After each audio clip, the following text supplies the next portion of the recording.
बिस्मिल्लाहिर्रहमानिर्रहीम। अस्सलाम वालेकुम नादरीन, आप यूट्यूब चैनल देख रहे हैं। मैं इमरान ख़ान हूँ। नादरीन, डोनाल्ड ट्रंप ने 3 दिन पहले और उसके बाद 2 दिन पहले और उससे पहले भी ये बार बार स्टेटमेंट दिया है कि ईरान से वो यूरेनियम ले लेंगे। बल्कि डोनाल्ड ट्रंप ने 3 दिन पहले ये दावा भी किया कि ईरान अपनी यूरेनियम अमेरिका के हवाले करने पर राज़ी हो गया। ये दावा सुन के मैं भी हैरान हो गया था और समझ नहीं आ रही थी कि इतनी बड़ी कुर्सी पे बैठा हुआ शख्स इतनी गैर जिम्मेदारी वाली बात कैसे कर सकता है। तो मुझे लगा कि शायद वाकई ईरान अपनी यूरेनियम अमेरिका को देने पर राज़ी हो गया। कुछ बड़े अच्छे जर्नलिस्ट हैं, उन्होंने भी ये कहा कि वाकई में डोनाल्ड ट्रंप ने ये स्टेटमेंट दिया है तो ऐसा हो जाएगा। इंटरनेशनली ये खबर छप गई थी, लेकिन बाद में ईरान की जानिब से चिट्टा इनकार आ गया। ईरान ने कहा जी हम तो नहीं करते, हम यूरेनियम तो नहीं देंगे। फिर डोनाल्ड ट्रंप ने कहा नहीं जी, कोई और सोल्यूशन है, कोई और तरीक़ाकार है, उसके तहत वो यूरेनियम रहेगी ईरान में, लेकिन निगरानी में रहेगी और वो कुछ और मामला हो जाएगा। इस तरह से डोनाल्ड ट्रंप ने खुद तो नहीं, लेकिन उसके साथियों ने, उसके करीबी लोगों ने मीडिया में ये चलवा दिया। अब डोनाल्ड ट्रंप ने आज के दिन में एक नया स्टेटमेंट दे दिया। नए स्टेटमेंट में डोनाल्ड ट्रंप ने कहा कि एक ऑपरेशन हुआ था मिडनाइट हैमर। ये ऑपरेशन पिछले साल ईरान के खिलाफ किया गया था अमेरिका और इसराइल की जानिब से। ये जून 2025 की बात है। तो वो जो ऑपरेशन किया गया था, उसके बाद ये दावा किया था डोनाल्ड ट्रंप ने और इसराइल ने कि अब ईरान कभी भी एटमी कुव्वत नहीं बन पाएगा। और उन्होंने कहा था कि हमने ईरान का सारा एटमी मवाद और उसकी तनसीबात तबाह कर दी है और हमने लाखों टन मलबे के नीचे उसे ज़मीन के अंदर दबा दिया है और अब हम सैटेलाइट से निगरानी कर रहे हैं, वो कभी भी वो नहीं निकाल पाएंगे और कभी भी एटम बम नहीं बना पाएंगे। ये दावा किया गया था डोनाल्ड ट्रंप की जानिब से और इसराइल की जानिब से, नेतन्याहू की जानिब से। लेकिन जब दोबारा जंग शुरू की गई तो ये कहा गया नहीं जी, वो ईरान एटम बम बनाने वाला है, अगर हम उसके ऊपर हमला ना करते तो चंद हफ्तों में वो एटमी धमाका कर देता। बल्कि नेतन्याहू ने तो चंद दिनों तक की बात की थी। डोनाल्ड ट्रंप ने भी ये कहा था कि ईरान एटमी तजर्बा करने वाला था, इसलिए हमें हमला करना पड़ा। अब आज डोनाल्ड ट्रंप ने दोबारा अपना स्टेटमेंट बदल दिया। उसने कहा कि गुज़िश्ता साल मैंने जो अटैक किया था मिडनाइट हैमर, उसमें सुरंगों के नीचे यूरेनियम दब गई थी और अब उसे निकालना एक बड़ा तवील और एहतियात का और एक लंबा काम है, बड़ा मुश्किल काम है उस यूरेनियम को निकालना। यानी डोनाल्ड ट्रंप, एक आपने कहानी सुनी होगी, वो लोमड़ी छलांग मारती है अंगूरों के गुच्छे पे, वो उसके हाथ नहीं आते, फिर वो भाग कर आती है, ज़ोर से छलांग मारती है, फिर वो उसके हाथ नहीं आते, फिर वो कोशिश करती है, उसके मुंह में पानी आ रहा होता है कि मैं ये अंगूरों के गुच्छे किसी तरह उतार लूँ। लेकिन जब काफ़ी कोशिश के बाद भी लोमड़ी वो गुच्छे नहीं उतार सकती तो आखिर में वो लोमड़ी कहती है कि अंगूर ही खट्टे हैं। अब डोनाल्ड ट्रंप जो है वो इस किस्म की बात कर रहे हैं कि जनाब ये तो यूरेनियम दब गई ज़मीन के अंदर। तो फिर पहला सवाल डोनाल्ड ट्रंप से ये होगा कि अगर यूरेनियम मौजूद नहीं थी तो आपने इतनी बड़ी जंग शुरू क्यों की? इसी यूरेनियम के लिए तो आप लड़े थे। आपने तो कहा था कि एटमी हमला होने वाला है या एटमी धमाका होने वाला है या तजर्बा होने वाला है, तो इसलिए हमने जंग शुरू की। अब डोनाल्ड ट्रंप जो है वो फेस सेविंग लेने के लिए ये कह रहे हैं कि जनाब वो यूरेनियम तो ज़मीन के बहुत नीचे दब गई है, लिहाजा उस यूरेनियम को निकाला नहीं जा सकता, ये मुमकिन नहीं है। डोनाल्ड ट्रंप ने यह कहा। 22 तारीख तक की जो डेडलाइन है सीज़ फायर की, जो पाकिस्तान के वज़ीर आज़म को एक ट्वीट भेजा गया, उन्होंने उसे कॉपी पेस्ट किया। वो 2 हफ्ते अब पूरे हो रहे हैं। 22 तारीख को, 22 अप्रैल को डेडलाइन ख़त्म हो जाएगी और उसके बाद लड़ाई शुरू हो सकती है, क्योंकि सीज़ फायर की डेडलाइन ख़त्म होगी तो इसराइल भी हमला कर सकता है, ईरान भी कर सकता है और अमेरिका भी कर सकता है, जैसे कि पहले उनकी लड़ाई चल रही थी। क्या इस सीज़ फायर में तोसी होगी? तो इसका इम्कान इस बात पे है कि फ़रीक़ैन मुज़ाकरात करना चाहते हैं या नहीं करना चाहते। जेडी वेंस जो है वो गुज़िश्ता 2 दिनों से इंतज़ार कर रहे हैं ग्रीन सिग्नल का, कि तेहरान की जानिब से उन्हें ग्रीन सिग्नल मिले कि हम भी आ रहे हैं मुज़ाकरात करने के लिए, आप भी आ जाएं। तो जेडी वेंस तैयारे में बैठ के पहुँच जाए पाकिस्तान, इस्लामाबाद, और मुज़ाकरात का अगला दौर शुरू हो जाए। पाकिस्तान ने पूरी कोशिश की है, ईरान से भी मुलाकात की है, बाकी ममालिक से भी मुलाकात की है, अमेरिका से भी दरख्वास्त की है और बार बार अमेरिका को ये कहा है कि आप लचक दिखाएं। लेकिन अगर अमेरिका लचक दिखाता है तो फेस सेविंग नहीं मिलती। ये बड़ा इशू है अमेरिका के लिए। एक इशू अरब ममालिक के लिए भी बना हुआ है, उस पर हम बाद में बात करते हैं। लेकिन ईरान ने अभी तक कोई जल्दबाजी नहीं दिखाई। आप अगर देखें गुज़िश्ता 5 दिनों के स्टेटमेंट, तो डोनाल्ड ट्रंप का हर रोज स्टेटमेंट आता है कि मुज़ाकरात होने वाले हैं, जंग खत्म होने वाली है, मुज़ाकरात होने वाले हैं, हम बड़ी अच्छी डील करने वाले हैं, हम बुरी डील नहीं करेंगे, ईरानी बड़े अच्छे लोग हैं, ईरानी बहुत बुरे लोग हैं, ईरानियों को हम मारेंगे, हम धमाके करेंगे, नहीं तो मुज़ाकरात कर दें, नहीं तो पूरा मुल्क मैं तबाह कर दूंगा, नहीं तो मुज़ाकरात कर दें, मुज़ाकरात होने वाले हैं, मेरी टीम रेडी है। ये बात डोनाल्ड ट्रंप हर थोड़ी देर के बाद कहते हैं। एक ऐसा घंटा भी गुजरा जिसमें डोनाल्ड ट्रंप ने 47 पोस्टें कर दी अपने ट्रुथ सोशल मीडिया पे। ये तो ऐसा लगता है वर्ल्ड रिकॉर्ड बनाने जा रहा था अमरीकी सदर। दुनिया के किसी सरबराह मुमलिकत ने इस तरीके से ट्वीट नहीं किए। ये नहायत गैर संजीदा और फ्रस्ट्रेशन वाला मामला था। देखिए, मुज़ाकरात के लिए अमेरिका डेस्परेट है। ईरान ने कभी नहीं कहा कि मुज़ाकरात हम करना चाहते हैं, बल्कि हम सब ये जानते हैं, पूरी दुनिया ये जानती है कि अभी मुज़ाकरात में जो ताख़ीर हो रही है वो ईरान की वजह से हो रही है, अमेरिका की वजह से नहीं हो रही। ईरान तो पाकिस्तान के साथ वाला मुल्क है, वो 1-2 घंटे में आ जाएंगे पाकिस्तान में। असल मसला जो है वो अमेरिका का है। उनका तो बड़ा लंबा सफ़र है, लेकिन वो आने के लिए तैयार हैं और ईरानी कोई जल्दबाजी नहीं दिखा रहे मुज़ाकरात के लिए या आगे बढ़ने के लिए। एक चीज़ और है कि ईरान अपने मुतालबात में मुस्तकिल है। यानी पहले दिन ईरान ने जो मुतालबात किए वो आज भी वही मुतालबात हैं कि आप नए हुर्मुज़ को हम नए तरीके से कंट्रोल करेंगे, हमारे ऊपर पाबंदियाँ ख़त्म की जाएँ, हमारा हक हमें वापस दिया जाए, जो उनके असासे हैं उनको वापस दिए जाए, हमारे नुकसानात का अदाला किया जाए और आइंदा इस बात की एक पक्की गारंटी दी जाए कि दोबारा ईरान के साथ जंग शुरू नहीं की जाएगी। वो जो मुतालबात ईरान के पहले दिन से हैं, लगभग वही मुतालबात अभी भी हैं। दूसरी जानिब अमेरिका के मुतालबात तब्दील होते रहते हैं, क्योंकि उन्हें फेस सेविंग नहीं मिल रही। कभी वो बड़े सख्त मुतालबात करते हैं, कभी उनके मुतालबात बड़े नरम हो जाते हैं, लेकिन जब तनकीद होती है तो दोबारा सख्त मुतालबात पे आ जाते हैं। तो उनके मामलात ऊपर नीचे हो रहे हैं। एक चीज़ नाज़रीन आप याद रखिएगा कि पाकिस्तान में होने वाले मुज़ाकरात में 2 अहम फ़रीक़ैन हैं, एक अमेरिका और दूसरा ईरान। लेकिन एक बात अपने जहन में हम सबको रखनी है कि इसमें कुछ और भी स्टेक होल्डर्स हैं जो बहुत बड़े स्टेक होल्डर्स हैं। एक इसराइल बहुत बड़ा स्टेक होल्डर है और दूसरे अरब ममालिक एक बहुत बड़ा स्टेक होल्डर है। ये हम सब जानते हैं, खुलकर इसके ऊपर बात नहीं होती, ख़ासतौर पे जिस खित्ते में हम रहते हैं वहाँ तो नहीं होती, कि अरब ममालिक और ईरान के बीच में एक चपकलिश चल रही है और ये कई दहाइयों पर मबनी है। ये एक दूसरे को बिल्कुल पसंद नहीं करते, बल्कि अरब अपने लिए ख़तरा समझते हैं ईरान को। ये एक शिया सुन्नी डिवाइड भी है जो बहुत पुरानी मौजूद है, हम सब इसे जानते हैं, कोई ढकी छुपी चीज़ ये नहीं है। अब मामला ये है कि ये जो अरब ममालिक हैं इनका क्या बनेगा। देखिए, अरब ममालिक के 3 बड़े कंसर्न हो सकते हैं इस सारी लड़ाई में। इसराइल के भी इसी किस्म के कंसर्न हो सकते हैं। ईरान अगर एक एटमी कुव्वत बन भी जाता है तो क्या वो किसी अरब मुल्क के ऊपर एटम बम मारेगा? कभी नहीं मारेगा। और कभी किसी मुसलमान मुल्क पे एटम बम नहीं मार पाएगा। ये बात अरब ममालिक जानते हैं, अच्छे से जानते हैं। ईरान अगर कभी एटमी मुल्क बना तो इससे सबसे बड़ा खतरा इसराइल को रहेगा। ये सबको पता है कि इसराइल ही खतरे में रहेगा अगर ईरान एटमी कुव्वत बन गया। तो जैसे पाकिस्तान एटमी कुव्वत बना तो खतरा इंडिया के लिए था। इसराइल तक तो हमारे मिसाइल अभी नहीं जाते, लेकिन इंडिया के लिए सबसे बड़ा खतरा था और इसराइल को यह लगता था कि पाकिस्तान एटमी कुव्वत बन गया तो इसराइल के लिए भी एक खतरा है। ईरान एटमी कुव्वत बना तो मुसलमान मुल्कों को ऐसा खतरा नहीं होगा। तो उनका मसला क्या है या इसराइल के बाकी प्रॉब्लम्स क्या हैं? ये 3 ऐसी चीज़ें हैं जो मुज़ाकरात में डिस्कस नहीं हो रही। यानी वो कंसर्न जो अरब ममालिक के और इसराइल के हैं वो मुज़ाकरात में डिस्कस क्यों नहीं हो रहे? उनमें सबसे पहले ये है कि मिसाइल और ड्रोन प्रोग्राम। यानी अरब ममालिक ईरान को ताकतवर नहीं देखना चाहते, इसराइल भी ईरान को ताकतवर नहीं देखना चाहता। तो इसराइल का जो मिसाइल और ड्रोन प्रोग्राम है जिसके ज़रिए से उसने अभी तहबाला कर दिया पूरे रीजन के अंदर अमरीकी हथियारों को, वो ख़तरा है इनके लिए, खित्ते में मौजूद ममालिक के लिए।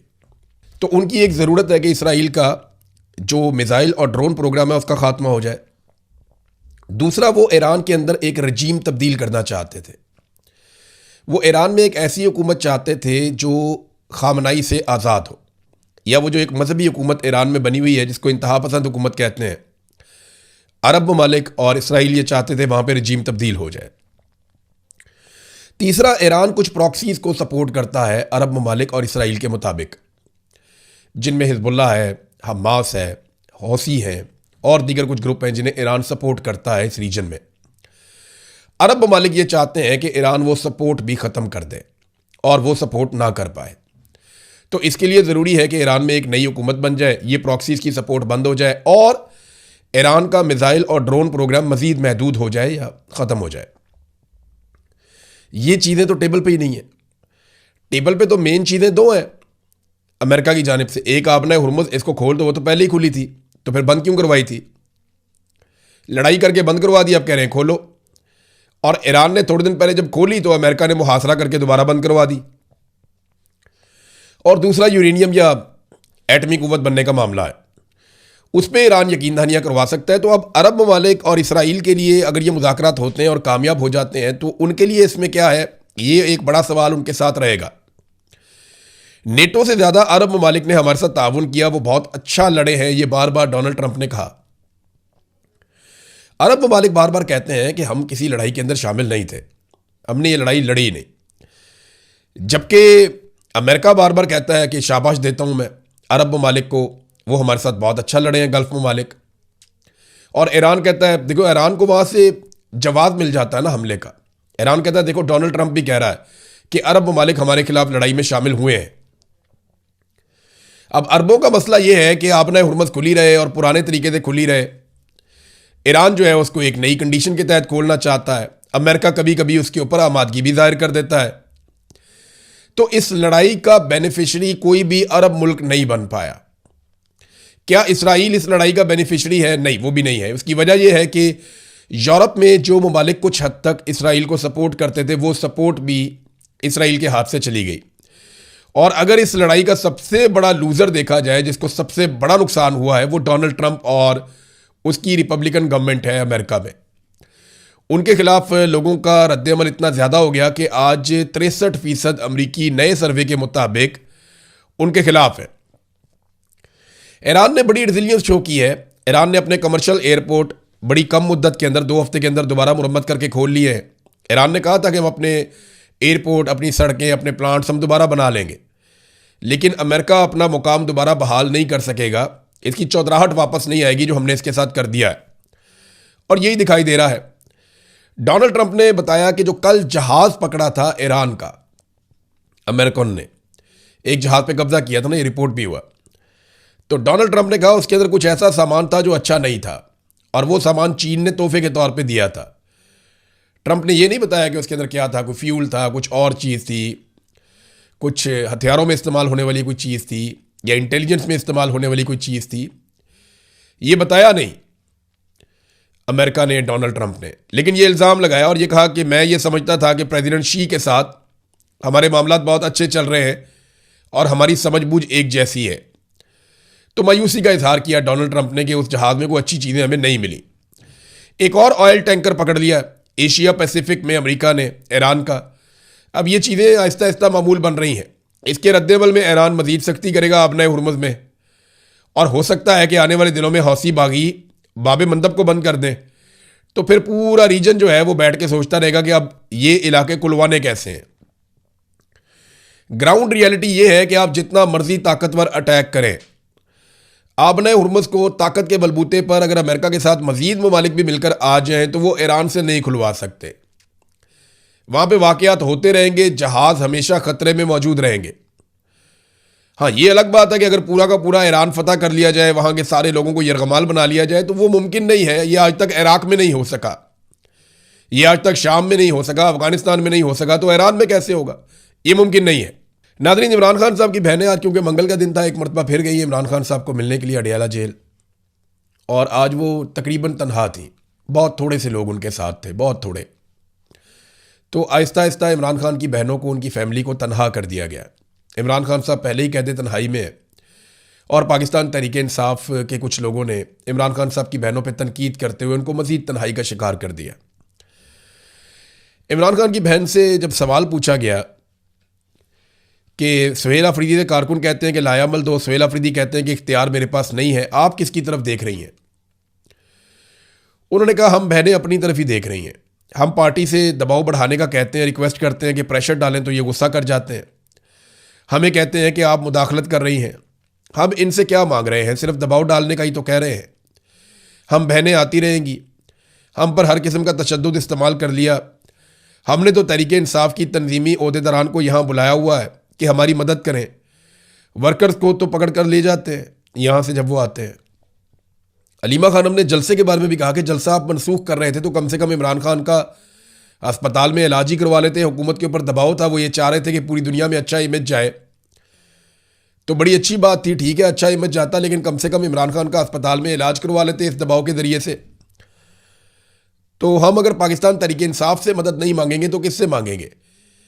क्योंकि वो इमरान खान की पार्टी है और ये लोग इमरान खान का नाम लेकर, वोट लेकर इक्तदार में आए हुए हैं, और हर वोट देने वाले को हक है कि वो सवाल उठाए, तो हम भी सवाल उठाते हैं। ये हालात हैं इस वक्त अडयाला के बाहर। मैंने आज मनाज़िर देखे तो मुझे लगा कि शायद पाकिस्तान तहरीक इंसाफ की जो क़यादत है उन्होंने अमली तौर पे कुछ और फैसला किया है। अब पता नहीं वो क्या सोच रहे हैं, उनके दिमाग में क्या है। हो सकता है कोई चीज़ उनके पास ऐसी है जिसके बारे में अभी मीडिया को नहीं बताया गया, या कम से कम इमरान खान की बहनों को नहीं पता।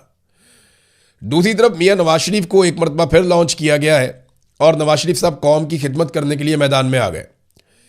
मियाँ साहब ने ज़मीन आसमान के कलाबे मिलाए और ये कहा कि गिलगित बल्तिस्तान में, कश्मीर में हम इलेक्शन जीतेंगे और अपनी कारकर्दगी पे जीतेंगे।